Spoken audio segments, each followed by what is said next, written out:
Oh Deus, obrigado, obrigado e obrigado, Deus. Obrigado porque nós ainda temos a alegria e o privilégio, Deus, de podermos nos reunir sem nenhum tipo ainda de restrição, sem nenhum tipo de dificuldade. Nós te louvamos porque nós podemos nos reunir como igreja para ouvir a sua palavra, Deus.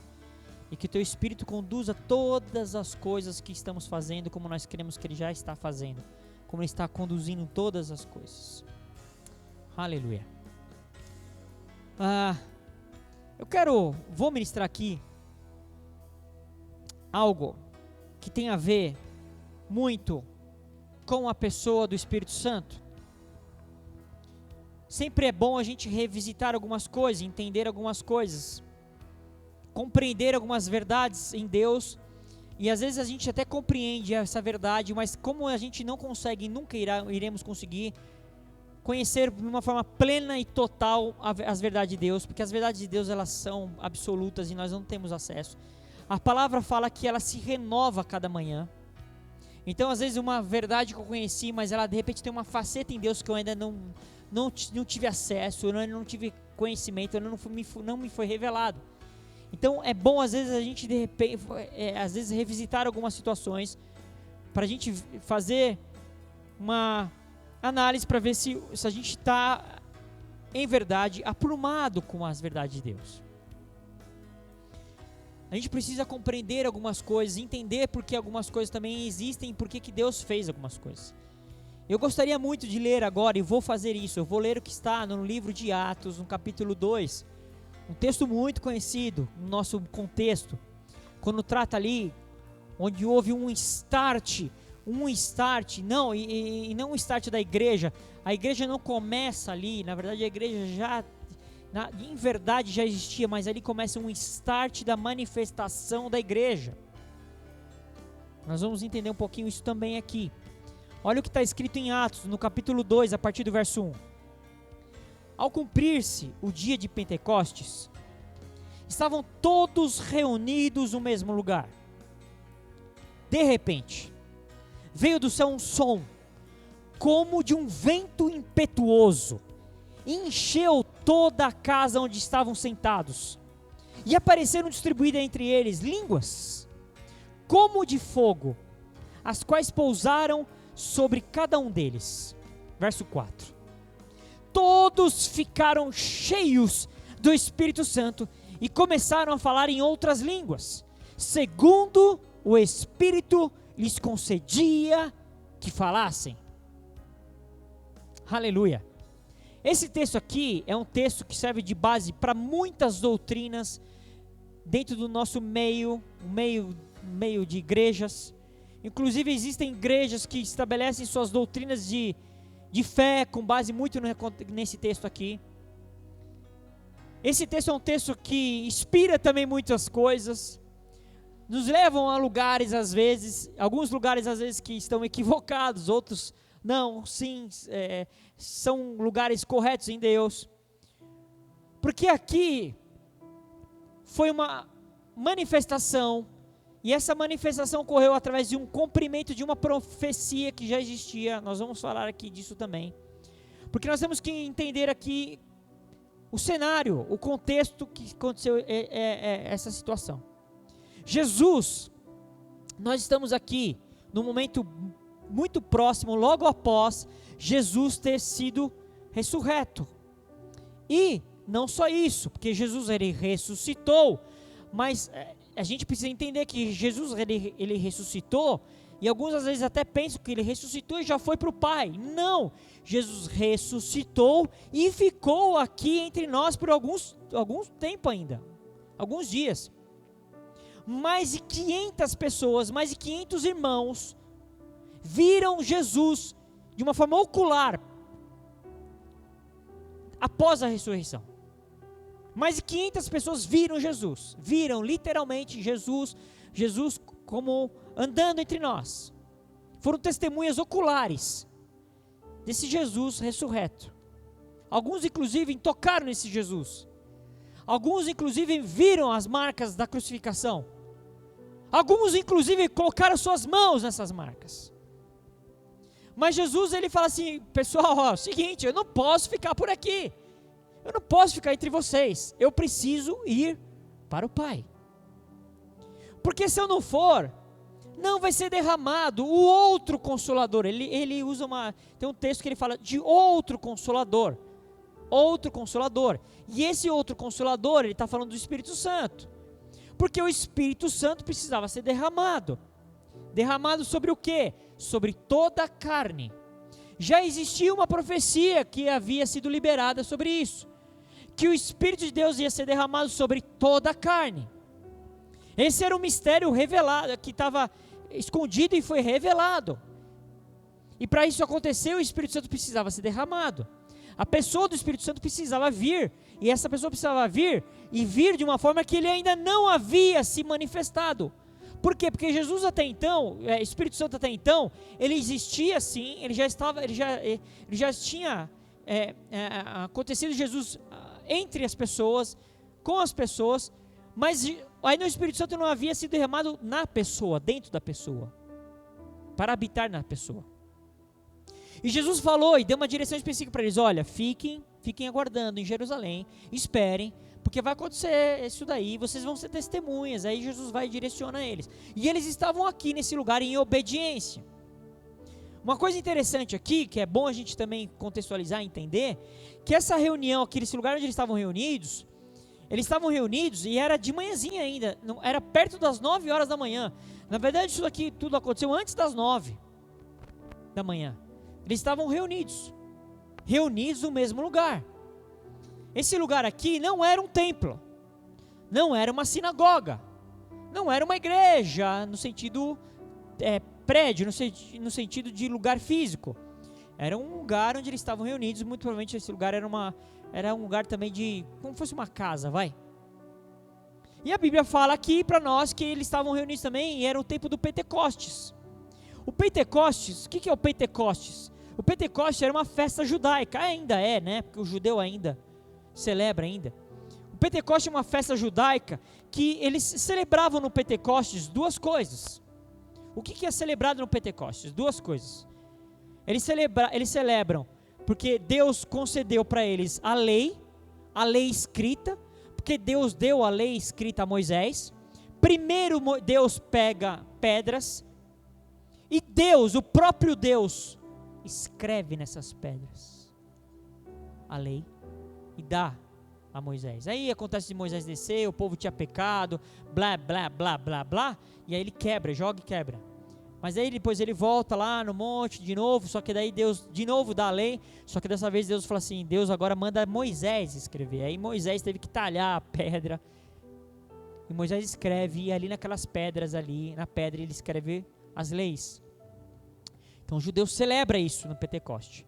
Ele celebra isso. E o que ele celebra também? Ele celebra a colheita que eles tiveram dos grãos, daquilo que eles plantaram. Eles celebram porque eles entendem, o judeu tem isso muito claro, para o judeu isso é uma coisa muito clara, é uma coisa assim, é natural para o judeu e deveria ser para nós também.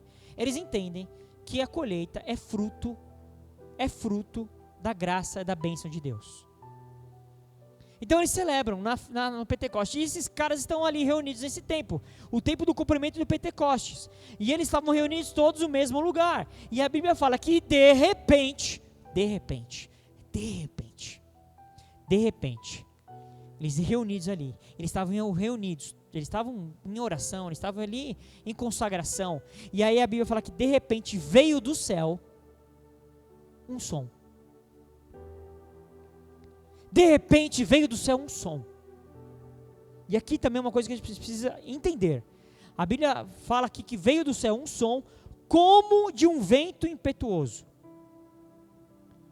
Muitos entendem equivocadamente que veio um vento impetuoso no lugar e tomou o lugar. Como um gato fez vento. Não entrou um vento ali. O que foi que aconteceu? Eles ouviram um som. Como se fosse como de um vento impetuoso.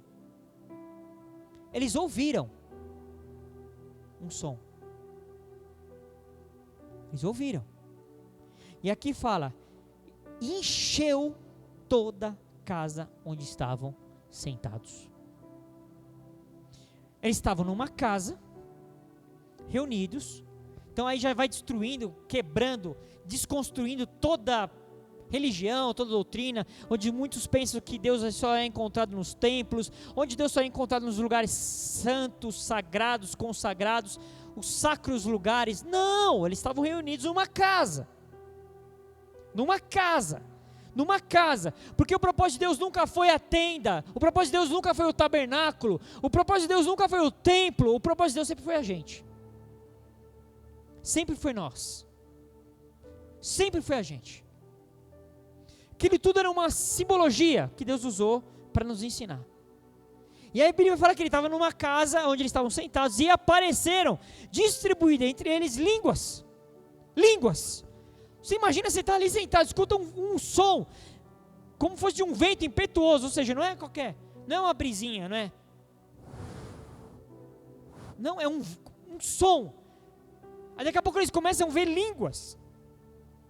E outro detalhe aqui, essas línguas não eram de fogo, como muitos pensam que eram línguas de fogo, não eram línguas de fogo.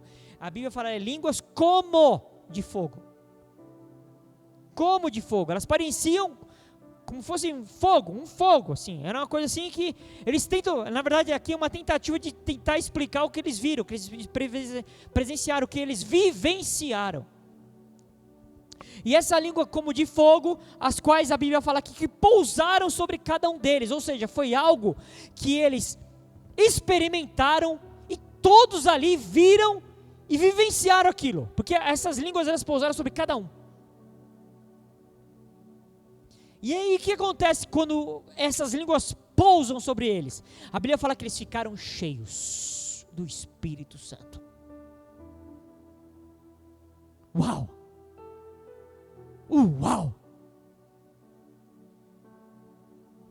Primeira coisa, se eles ficaram cheios aqui nesse momento do Espírito Santo é porque antes eles não estavam. Aí a Bíblia fala que eles ficam cheios do Espírito Santo. Essa palavra cheios no original significa completo, pleno, total, absoluto, completo, totalmente. Não existia nada na vida deles, no corpo deles, na estrutura deles, nada que não tivesse preenchido pelo Espírito de Deus. Eles foram cheios do Espírito Santo. E o que eles fazem? Eles começam a falar em outras línguas, segundo o Espírito lhes concedia que falassem. E imediatamente ocorre uma liberação. Porque quando você começa a falar, a palavra é uma liberação de algo, você libera algo.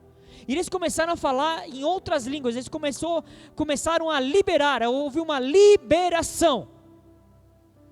E aí aquele grupo que estava reunido, juntos ali numa casa, aí se você continuar a ler o texto, você vai ver que eles saem para fora. Eles vão para fora. Aí por isso que você entende o que é 9 horas, que daí eles começam a falar coisas ali, o povo que estava ali reunido, porque existiam pessoas de várias nações. Por quê? Porque vinham judeus de tudo que era nação, para o tempo de Pentecostes, então tinha povo que falava línguas diversas ali, línguas aqui que eu falo idiomas, aqui não são línguas estranhas, são outras línguas, outros idiomas, grego, sino-felício e por aí vai. E os caras começam a ouvir, esses caras aqui, que praticamente eram todos iletrados, não tinham se estudado, não tinham frequentado o MBA da moda, nada, eles começaram a ouvir esses caras falar mistérios de Deus, coisas de Deus, na própria língua mãe deles, e eles ficaram surpreendidos, porque eles falaram assim, mas, o que está acontecendo? Eu estou ouvindo que mistérios de Deus, esses caras estão falando na minha língua, eu estou ouvindo tudo, estou entendendo tudo, com clareza. Aí alguns malucos, sempre tem os carnais no meio, no contexto, os afrontosos, os resistentes, começam esses caras estão bêbados. Aí outros falam, mas como bêbados? São 9 horas da manhã.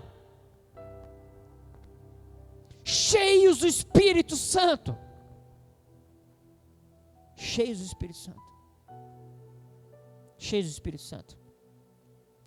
E aqui a gente pode fazer uma leitura disso aqui, uma compreensão, porque como estava na época do Pentecostes, e o Pentecostes também era uma linguagem de Deus para falar com a gente, Porque quando a gente vai ver, quando foi dado lá, quando foi estabelecida a celebração do Pentecostes. Então aqui, qual que é a leitura que a gente tem que fazer agora? O Pentecostes se cumpre também de uma forma, não só literal, no sentido de agradecer pela lei escrita, mas também eu tenho que entender que aqui acontece também o cumprimento, começa a acontecer o cumprimento de uma outra profecia, que é uma profecia lá do livro de Jeremias, capítulo 31, verso 33, que diz o quê? O que Deus pretendia? Que a lei não fosse escrita em pedras, mas que a lei fosse esculpida no coração do ser humano. Esse era o propósito de Deus. Eu não quero que você conheça a minha lei de uma forma intelectualizada. A minha lei tem que estar no seu coração. E aqui, essa lei começa a virar verdade no coração desses homens. E a partir de agora, haverá uma celebração, não por causa da lei escrita em pedras, mas porque uma celebração porque tem uma lei escrita no meu coração. E agora, eu não vou só agradecer a Deus pela colheita dos grãos, pelas bênçãos que Deus me dá, eu vou agradecer a Deus, vou começar a agradecer a Deus, porque haverá uma colheita, a colheita de pessoas, de vidas, nós vamos agora começar a colher, então nós vamos celebrar essa colheita que Deus quer tratar conosco, porque principalmente com os grãos, e principalmente quando Ele fala do trigo, toda vez que Ele está tratando do trigo, Ele está falando da gente. Gente quem? Os filhos de Deus, aqueles que obedecem, porque existe o joio não é propósito de Deus. Inclusive, a Bíblia fala que orienta, né, direciona e nos ensina que Jesus tratando disso daí, ele fala assim, não tire, os caras, podemos arrancar o joio? Ele falou, não faça isso não. Vai dar ruim, se arrancar agora vai dar ruim, deixa crescer junto. Aí tem uma hora certa. Por isso eu quero deixar bem claro para você, o nosso compromisso como igreja é com o trigo, não com o joio. A gente até deixa crescer junto, não vamos arrancar. Mas o nosso compromisso é com o trigo. E aqui acontece esse tempo. Uau! O Espírito Santo. E eu quero relembrar você o que está escrito em João, capítulo 3. No João, capítulo 3, a partir do verso 33, que é outra passagem conhecida. Jesus tratando aqui com um homem chamado Nicodemos. Ele é indagado ali sobre uma questão, e aí Jesus responde para ele, e ele fala assim, em verdade lhe digo que, se alguém não nascer de novo, não pode ver o reino de Deus. Nicodemos perguntou, Nicodemos era um homem que conhecia a lei, ele conhecia profundamente a lei mosaica, a lei escrita.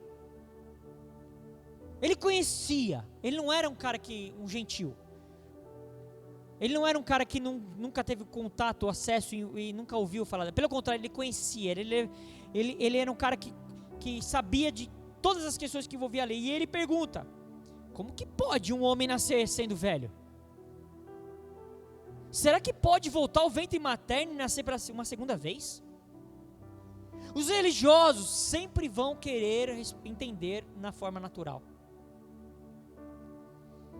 E Jesus respondeu para ele, em verdade lhe digo que quem não nascer da água e do Espírito, não pode entrar no reino de Deus. O que é nascido da carne, é carne. E o que é nascido do Espírito, é Espírito. Não fique admirado por eu dizer, vocês precisam nascer de novo. O vento sopra onde quer. Você ouve o barulho que ele faz, mas não sabe de onde ele vem, nem para onde vai. Assim é todo aquele que é nascido do Espírito. Esse sou eu e você. Mas Jesus ele fala claramente aqui, não tem como entrar no reino se você não nascer de novo. Porque quando eu nasço de novo, eu nasço do Espírito. Aí quem é nascido do Espírito é Espírito. Aí o Espírito de Deus começa a dirigir essa pessoa. Quem não nasce no Espírito, ele fala que Jesus, gente, presta atenção, não foi ninguém mais, ninguém menos do que Jesus que falou. Ele falou, quem é nascido da carne, é carne. Mas quem é nascido do Espírito, é Espírito. Então, nós precisamos entender isso, porque o Espírito de Deus vai encher aquele que é nascido de novo. Vai nascer aqueles que nasceram de novo, que morreram para si, que morreram para o seu eu, que morreram para a sua vida, que morreram para todas aquelas questões que nós tínhamos em nós, a nossa natureza antiga, a nossa natureza velha. Essa natureza velha, se ela não morre, você não consegue ter acesso a Deus, ao Espírito de Deus. Se isso não for uma verdade plena em você, se você não entender isso, nunca você vai entender as coisas de Deus. Você vai ter questionamentos, sempre questionamentos parecidos com Nicodemos. Você vai ser um tipo de Nicodemos. Mas espera aí, como assim? Falei línguas estranhas? Cadê a prova? Cadê a evidência? Cadê? Como assim? Um aleijado anda? Como assim ser guiado pelo Espírito de Deus? O dinheiro é meu, a minha vida é minha. Você está inserido no contexto religioso, está inserido dentro de um contexto de igreja religiosa, mas você vai ser sempre um tipo de Nicodemos. Jesus vai falar com você e você vai questionar ele, mas como pode? Mas como pode? Peraí. Não tem como nascer de novo, vai voltar para o ventre da mãe? Você tem que matar o Nicodemos que tem dentro de você.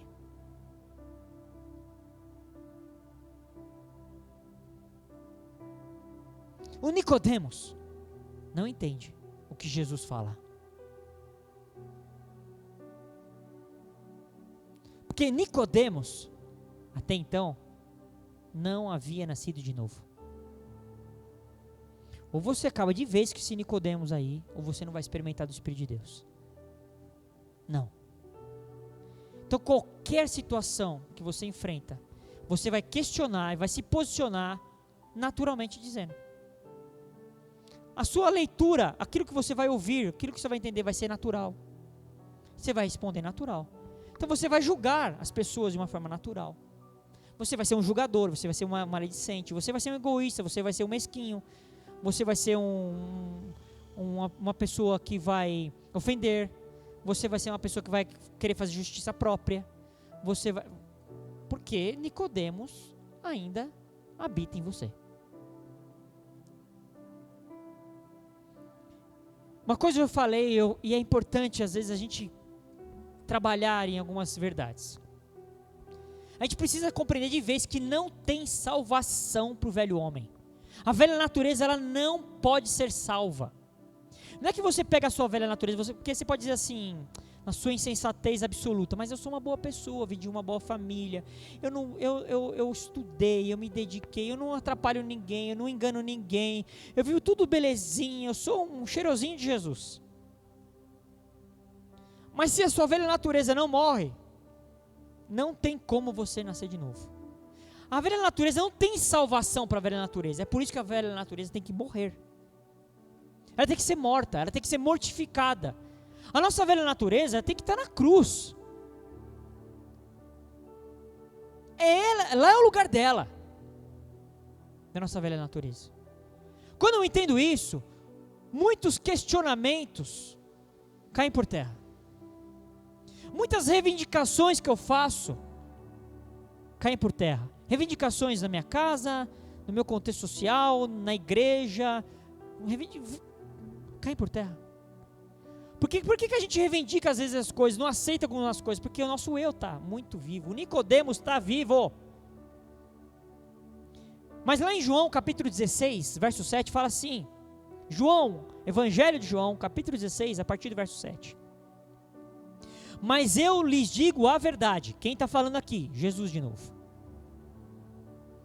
Que é melhor para vocês que eu vá, porque se eu não for, esse texto aqui é o texto que eu mencionei lá no começo sobre a vinda do Espírito Santo, ele se conecta com o que acontece lá em Atos capítulo 2.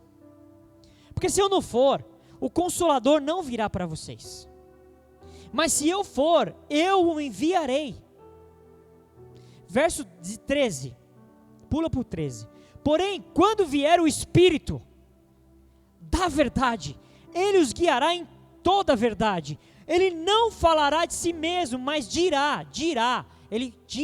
ou seja, ele falará tudo o que ouvir e anunciará a vocês as coisas que estão para acontecer.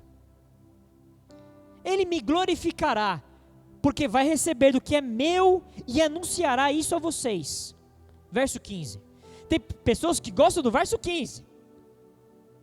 Tudo que o Pai tem é meu. Por isso, eu disse que o Espírito vai receber do que é meu e anunciar isso a vocês. Então, o que Jesus está revelando aqui? Que se o Espírito Santo não viesse, se o Espírito Santo fosse derramado, não teria como nós sabermos, ouvirmos, conhecermos as coisas que o Pai tem e que Ele deu a Jesus e que Ele quer nos anunciar. O Espírito Santo nos anuncia, Ele nos diz, Ele fala todas as coisas que Jesus tem para nós. A voz de Jesus é a voz do Espírito de Deus. Nós temos que ouvir ao Espírito de Deus, ao Espírito de Deus. Ele que tem a voz, Ele que diz, é Ele que dirá. A voz é dele, Ele que tem o liberar, Ele que tem a palavra liberada. Eu tenho que ouvir, porque quem vai dizer é o Espírito de Deus. É o Espírito de Deus que fala. A Bíblia fala em 1 Coríntios 14, no verso 10.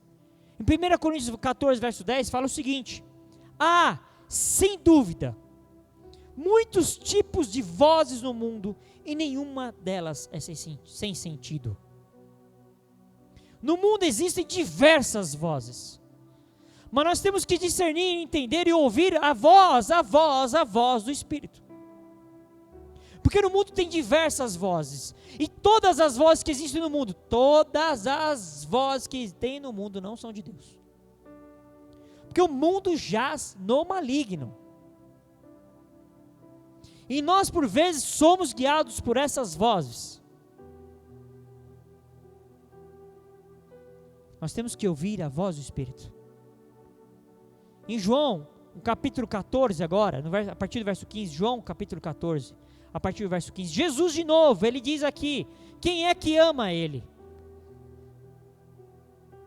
João 14, a partir do verso 15, se vocês me amam, guardarão os meus mandamentos. E eu pedirei ao Pai, e Ele lhes dará outro Consolador, a fim de que esteja com vocês para sempre. É o Espírito da verdade, que o mundo não pode receber, porque não o vê, nem o conhece.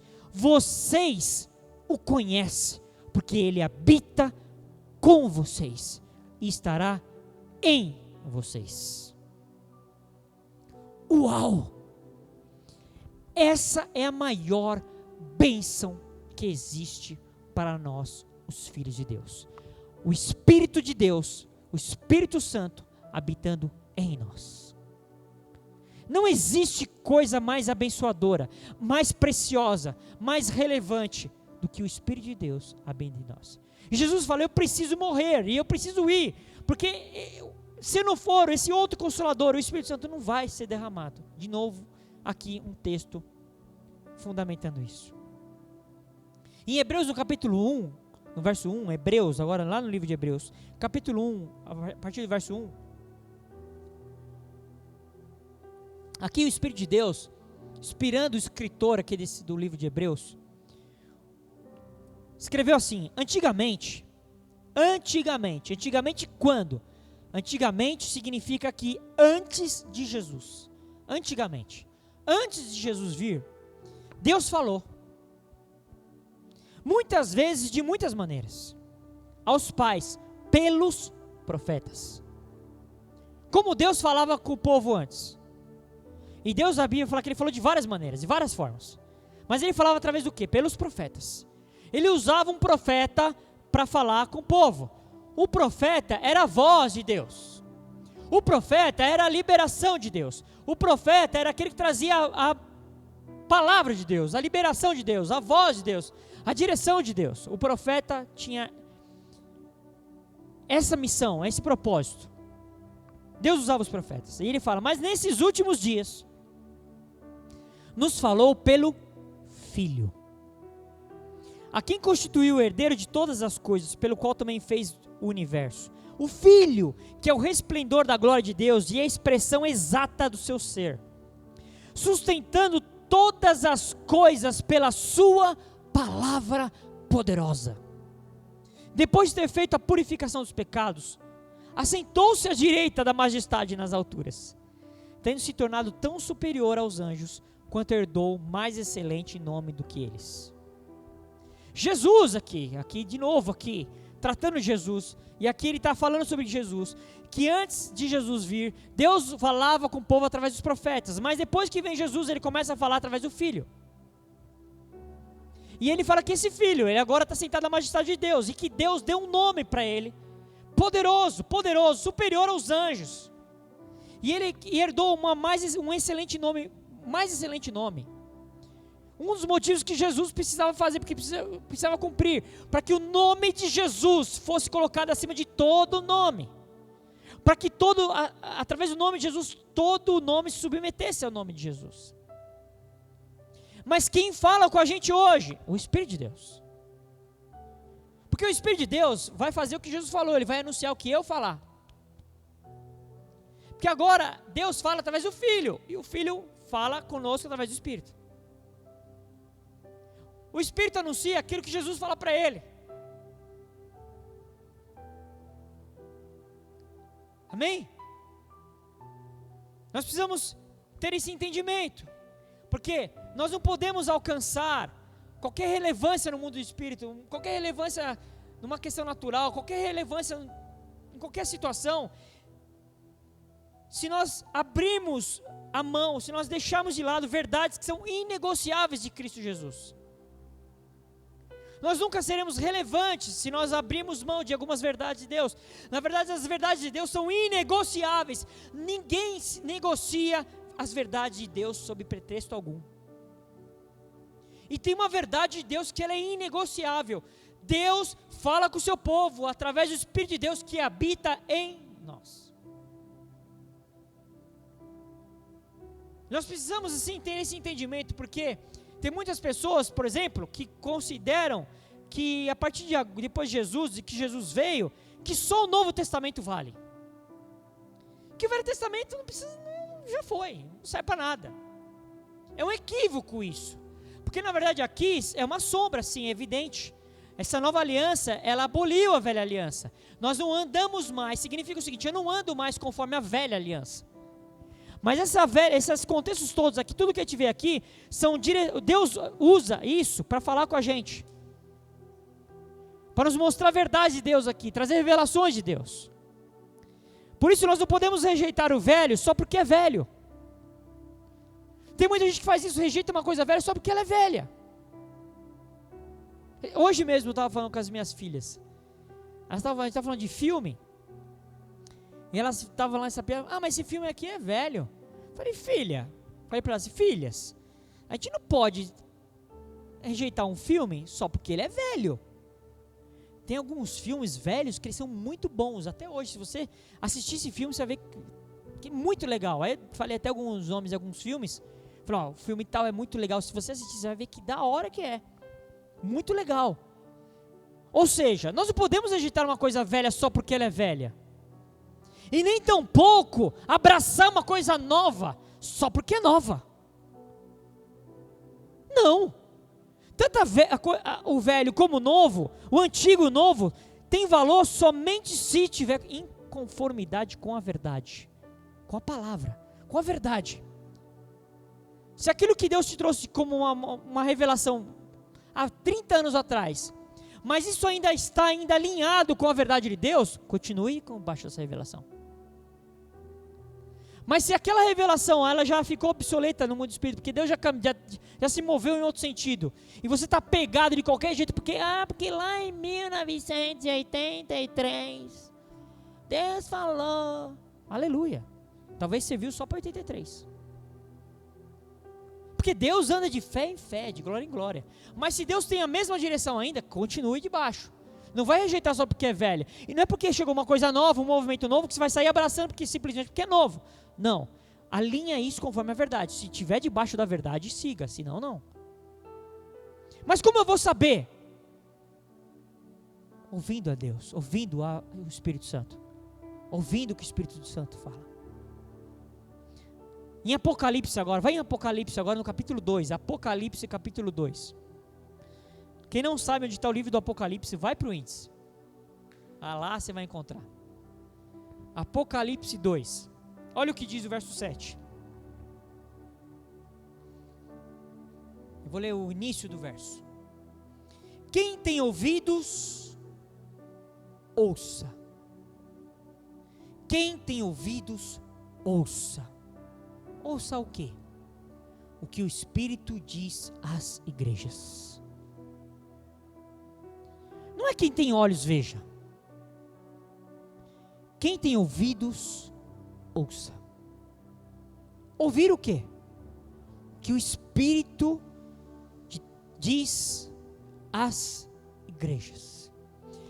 Existe uma voz, existe um liberar de Deus, que Deus fala através do Espírito dele, que nós temos que ouvir, mas que essa liberação, essa voz, essa direção, essa palavra, o Espírito só vai dizer às igrejas.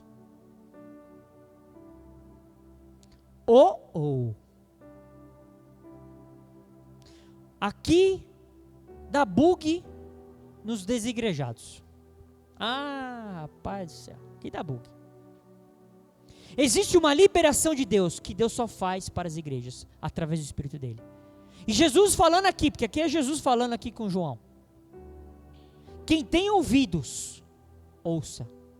É evidente que eu estou fazendo esse sinal aqui, é um sinal simbólico do meu ouvido natural.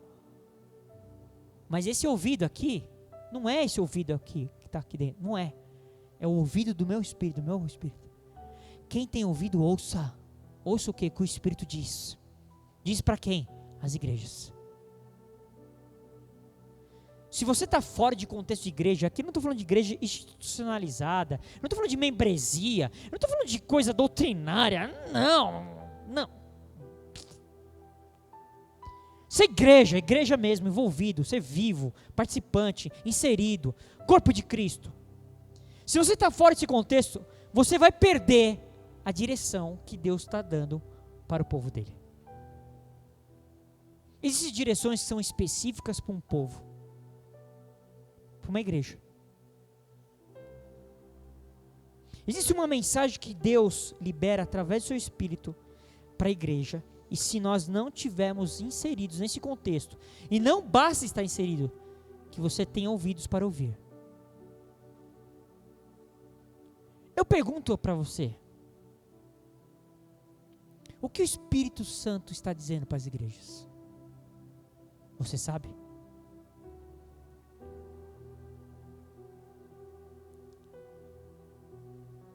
Existem coisas que só acontecem em Deus, com as nossas vidas, quando nós nos reunimos como igreja. Vamos voltar lá para o texto que a gente leu, começou lá em Atos. Em Atos capítulo 2, verso 1. E eles estavam todos reunidos.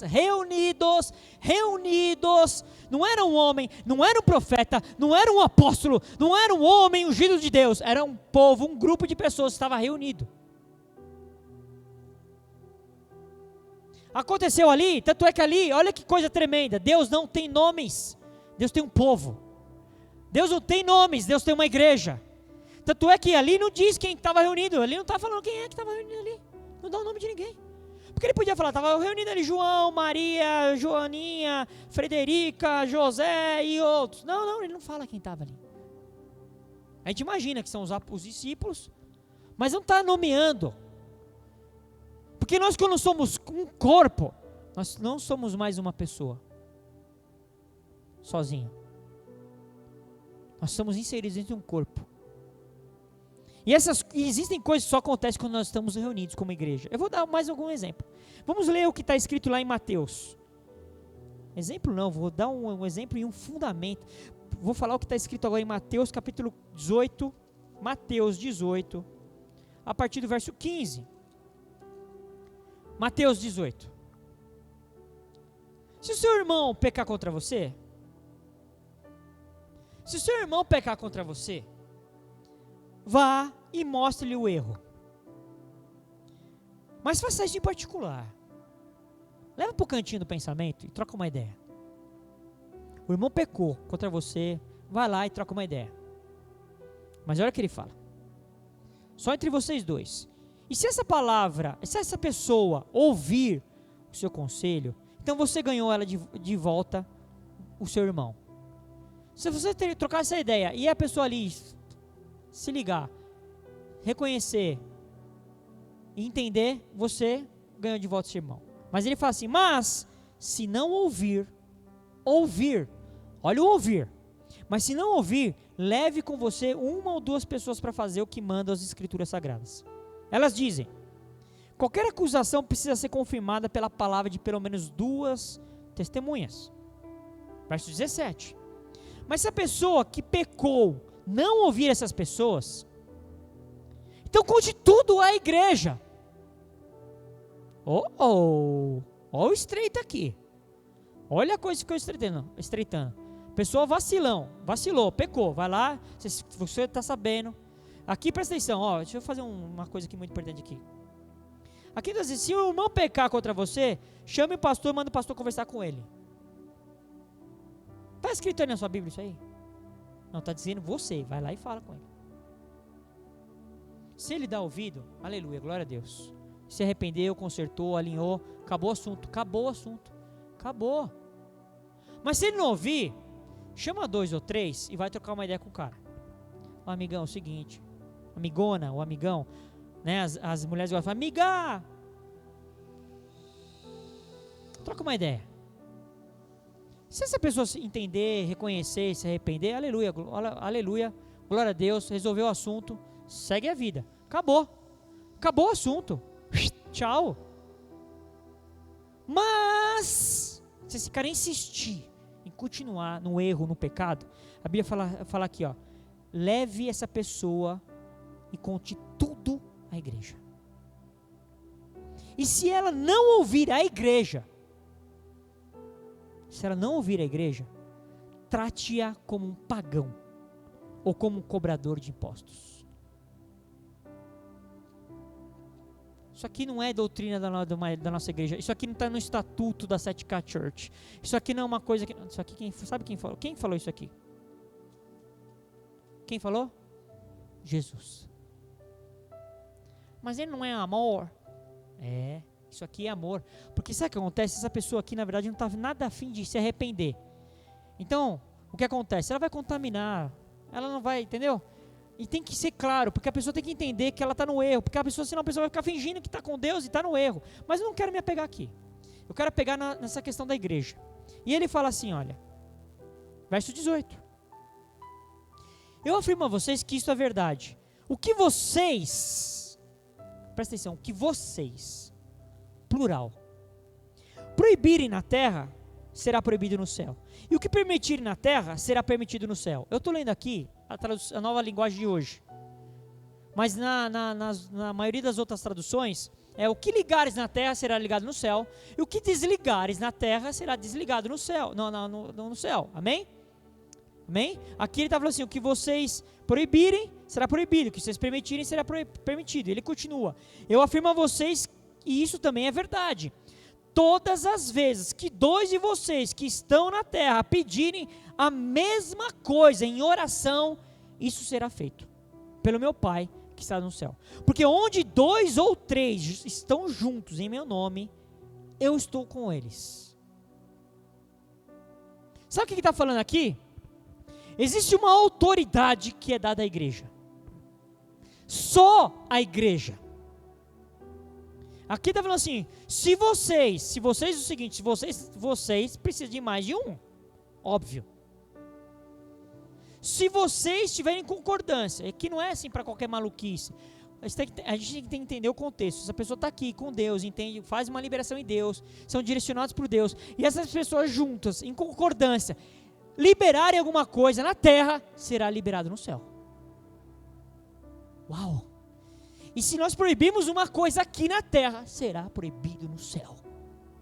Essa autoridade Deus deu somente para a igreja. Você já imaginou o poder dessa declaração? Você já imaginou o poder dessa verdade? O que você, junto com o irmão seu, com a sua igreja que você tem que estar inserido, se vocês juntos, em comunhão, estiverem declarando coisas em Deus, na terra, o céu vai responder e vai fazer também lá. Autoridade dada à igreja. Essa palavra proibir e ligar, desligar, né? No original significa o seguinte: eu amarro, eu impulsiono, eu obrigo, eu declaro que é proibido, que é ilegal. Se nós juntos, como igreja, no nome de Jesus, direcionados por Deus, declararmos em nome de Jesus Cristo que essa doença, essa pandemia é ilegal, é proibida, ela não devia estar no nosso meio, e nós pela fé fizemos isso, em verdade, essa pandemia vai acabar. Eu não sei por que nós não estamos pregando isso por aí. Eu não sei por quê. Porque essa autoridade Deus nos deu a nós, como igreja. E nós estamos aí, escondidinho.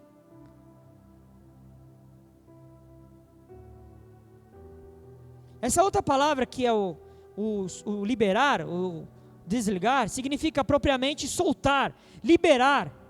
Algo que não se mantenha mais. Libere o que foi retido. Olha aqui, liberar o que foi retido. Como aquela passagem que Cristo liberando os 7 selos do livro do Apocalipse. Outra coisa que para nós, também é uma autoridade dada à igreja. Se nós como igreja, identificarmos que existe uma coisa no mundo espiritual, natural, que está retida, prendida, escravizada pelo Satanás, nós, na autoridade do nome de Jesus Cristo, nós podemos liberar isso. Você já experimentou algum contexto que parece que tem mais, a coisa não vai, não anda. Se nós nos unimos em Cristo Jesus, oramos pela fé, nos movemos pela fé, porque não é só orar. Essa ação aqui não é só, a gente pensa que vamos orar juntos aqui em concordância, em nome de Jesus, amém. Não é só isso. Isso é um ato, é orar, crer e viver. Nós podemos liberar coisas em Deus para a terra.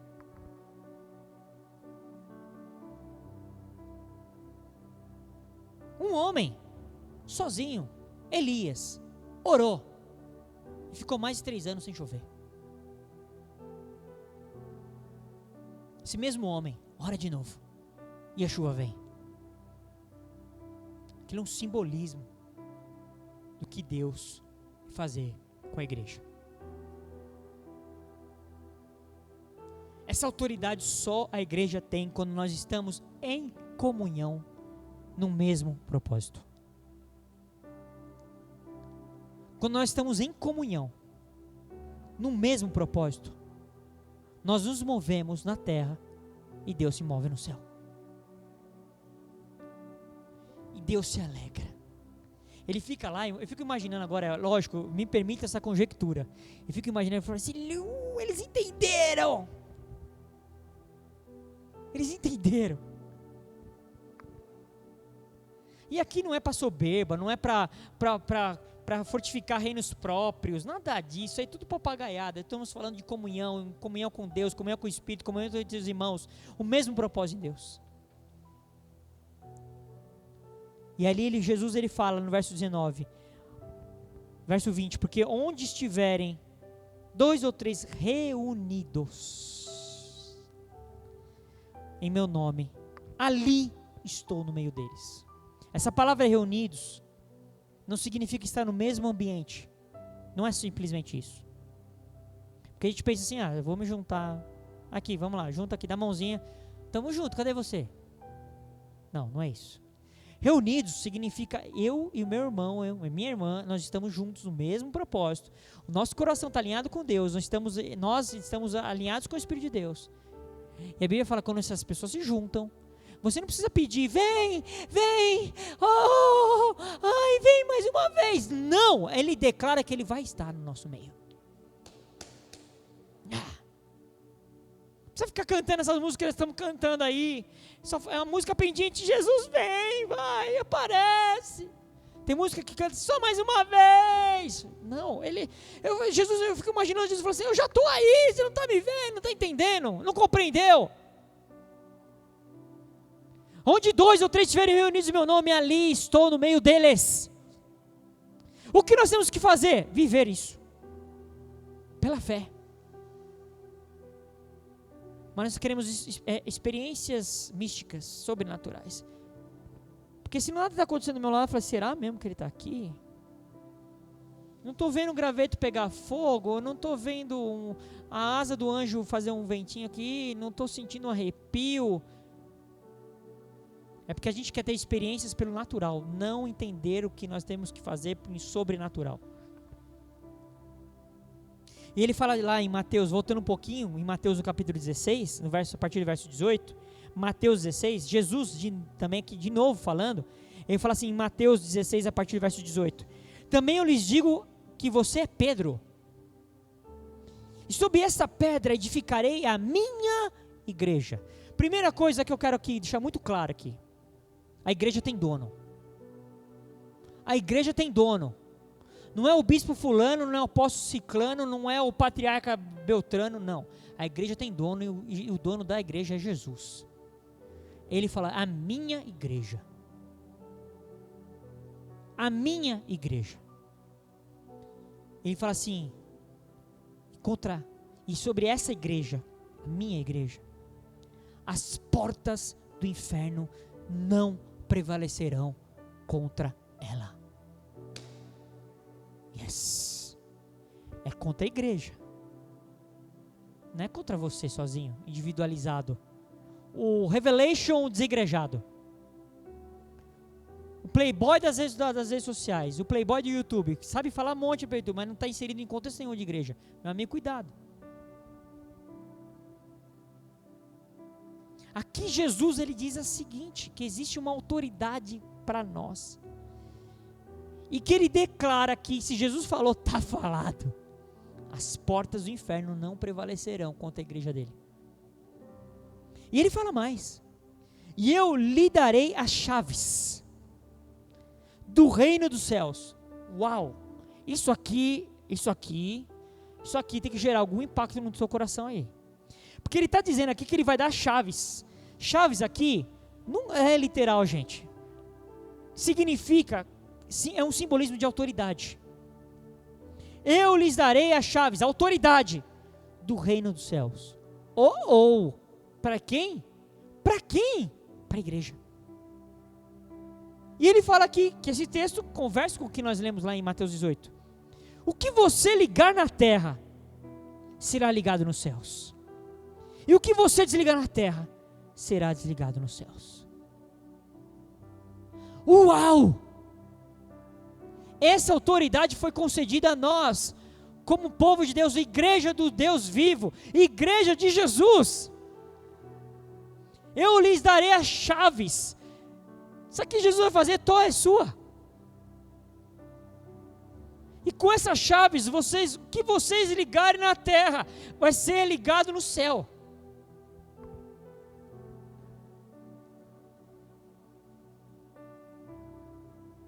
Eu vou falar uma coisa para você que está me ouvindo aí, né, na ministração, essa gravação e quem está aqui. É contra a natureza humana, é contra a natureza em Deus, o ser humano, a pessoa viver isolado. Nós somos um corpo e temos muitos membros. Toda vez que a gente quer viver isoladinho de Jesus, você está equivocado, porque isso vai contra a natureza de Deus nas nossas vidas. A Bíblia fala em Provérbios, no capítulo 18, no verso 1. Eu vou ler aqui uma tradução, e essa tradução aqui, ela é literal, ela é uma tradução analítica e interlinear. É que se você fizesse a tradução desse texto pelos originais de uma forma literal, literalmente, pegasse todas as palavras no original e fizesse uma tradução literal, o texto seria assim, de Provérbios 18, verso 1.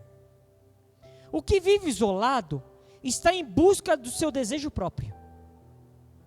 Ele se insurgirá contra todo o sucesso.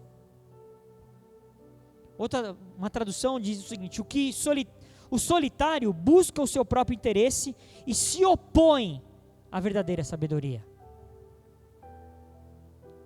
Quem quer viver isoladinho, porque tem aquele discursinho já pré-fabricado, né, dos gospel. É porque é tudo falso, é tudo não sei o quê, me magoa, essas historinhas que a gente escuta por aí, dos magoadinhos aí do meio de contas de igreja. Sabe por quê? Porque na verdade está querendo viver o seu próprio desejo próprio. O que vive isolado só está buscando o seu próprio desejo. Não sei o que estou falando não, é a Bíblia. Se você não gostou, reclama com quem escreveu isso aqui, quem disse isso daqui.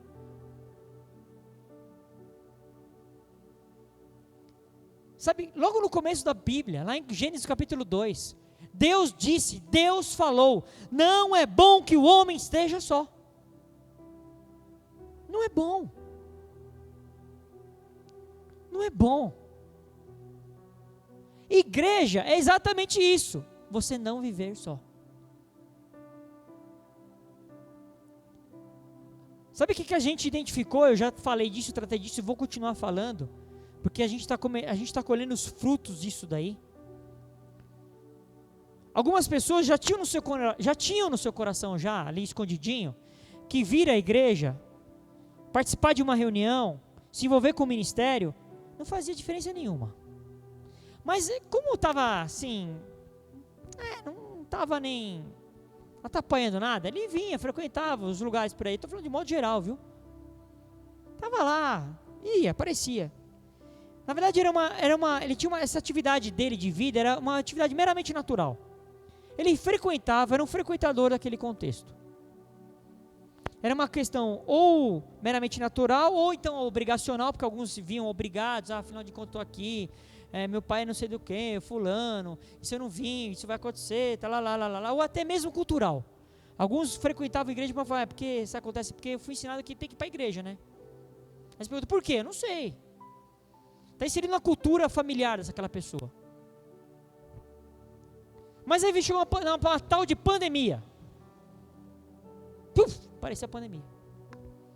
E aí acabou se tornando, a pandemia acabou se tornando a desculpa perfeita que a pessoa estava procurando. Para consolidar, para justificar o afastamento dessa pessoa.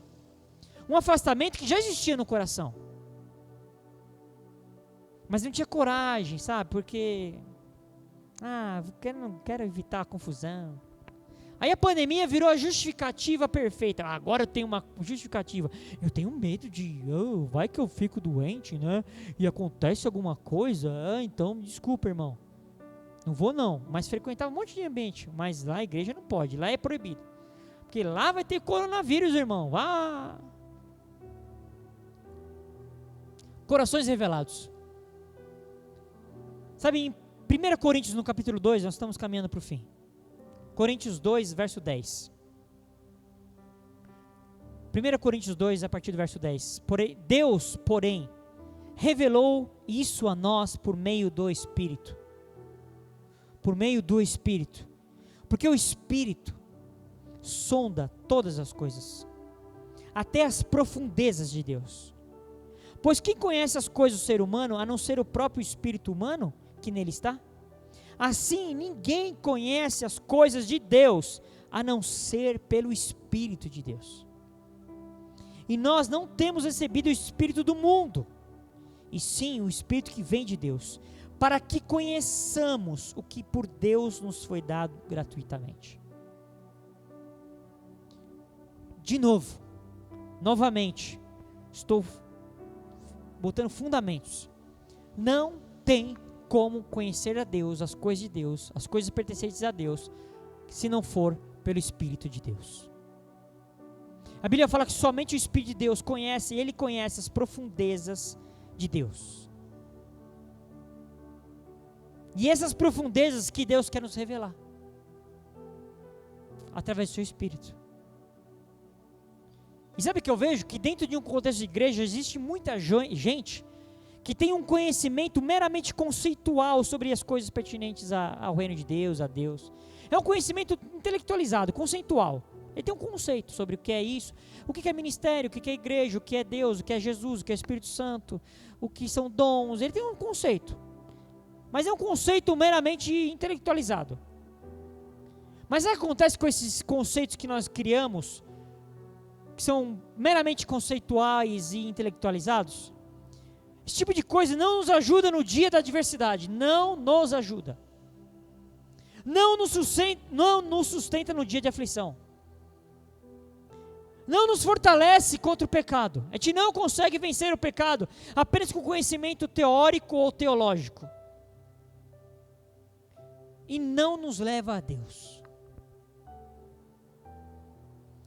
Em Apocalipse capítulo 22, verso 16, Jesus ele fala.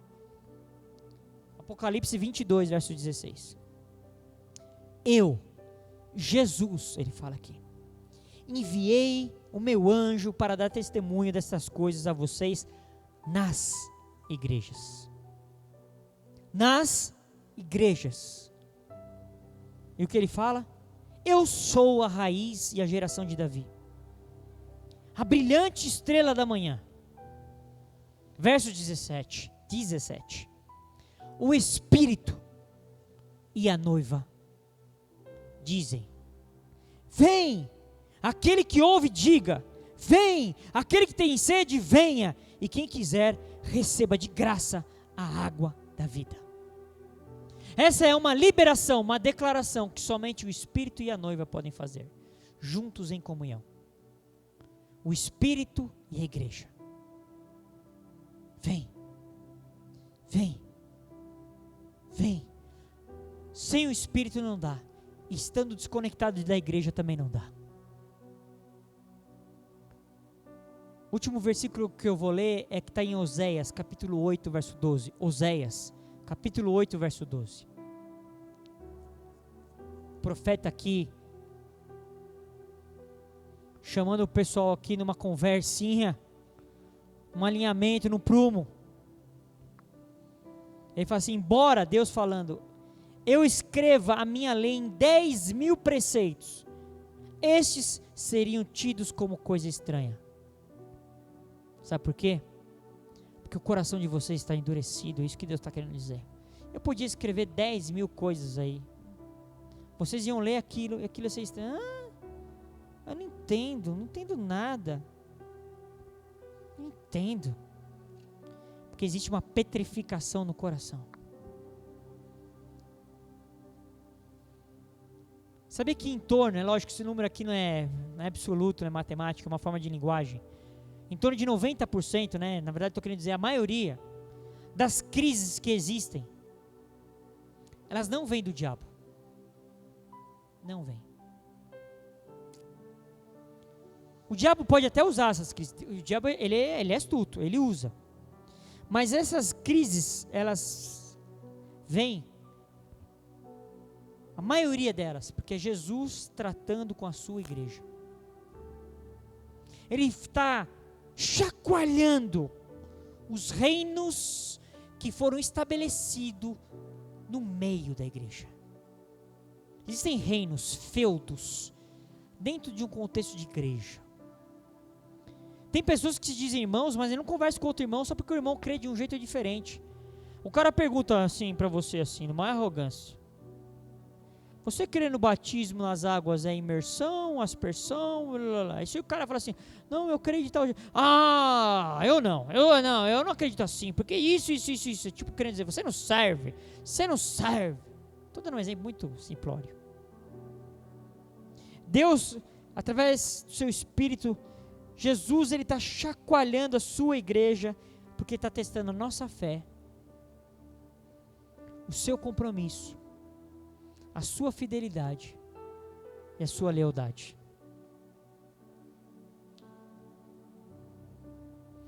Aqueles que têm ouvidos para ouvir, ouçam o que o Espírito está dizendo para as igrejas. Isso tem que mexer com o seu interior.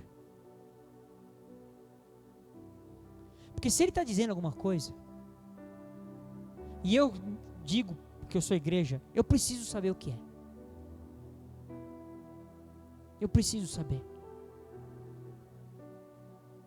Que Deus possa continuar tratando conosco, com nossos corações, em nome de Jesus.